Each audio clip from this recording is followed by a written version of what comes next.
My solo spot today is going to consist of 4 tips to help you sell your business more smoothly and for more money. It's one of a series of 30 tips, so presumably anybody seeing this video may well have a link to me. Well, you've got a number there, or Paul might put an email, so if you want the other 26, please do email me. But the 4 that I'm going to pick on are: number 1, when you're running a business, make yourself dispensable. Don't build the business around you. Most people do, to be a reality. But if you can make yourself dispensable from the business, put a team in below you so that you don't need to go in every day. Or indeed, I think my number 1 way of measuring whether you're dispensable from your business is if you can go on holiday for 3 months, come back and your business is still running smoothly, maybe even better than it was before you left, then you've got a business that's sellable, because the business itself has its own, is an entity in itself. It's not you. Bear in mind, if you want to sell your business, I can't sell you, I can sell your business. If you have to go with it, then I can't sell it. Again, that's not quite true. I may be able to sell it, but I will need somebody with your skills to come in and replace you. And the multiple of profits that I will achieve by the time I sell your business for that kind of business, as opposed to a business from which you are dispensable, will be considerably lower. So my number 1 tip: make yourself dispensable. Number 2, we've already touched on, which is it's never too soon to start planning your exit. As I indicated to Paul, some people start off with the end in mind. That's a Stephen Covey saying, sorry.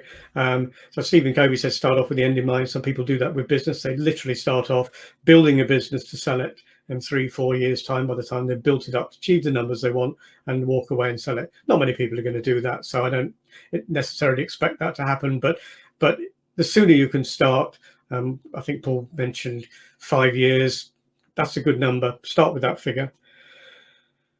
The next tip is that when you put a team together to help you sell your business, that's probably going to include your accountant.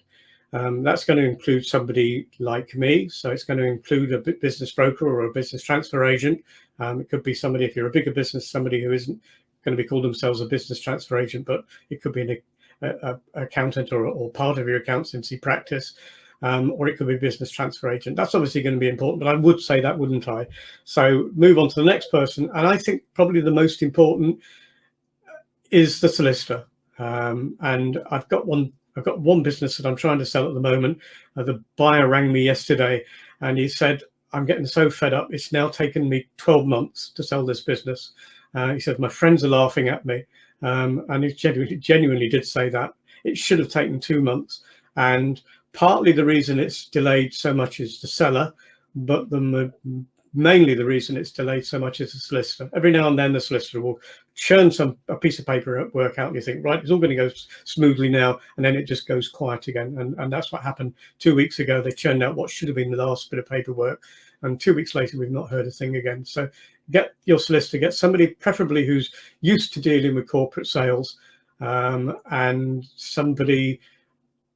If the first question you ask of your solicitor is how much, you're probably just asking the wrong question. You should ask lots of other questions and then ask how much, and make sure you therefore get the right solicitor. And the final question is that if you meet somebody like me, if it's not me, or even if it is me, then check your paperwork, check your agency agreement before you sign it. If you're not totally confident about it, ask for it before you sign it, send it to your solicitor, ask your solicitor to look at the pitfalls. I can tell you that there are agency agreements around that have got hidden terms in them. One of them could be a minimum term that longer than my 6 months. It could be 12 months, it could be 2 years, it could be completely open-ended, and then with a cancellation fee at the end. So if you change your mind, or if you come across a member of your family, you change your mind, you want to sell it to a member of the family, or you want to sell it to somebody that you've previously sold on, then that agency agreement will demand a fee from it. And I just don't think that's fair. So look at your paperwork very carefully before you sign it.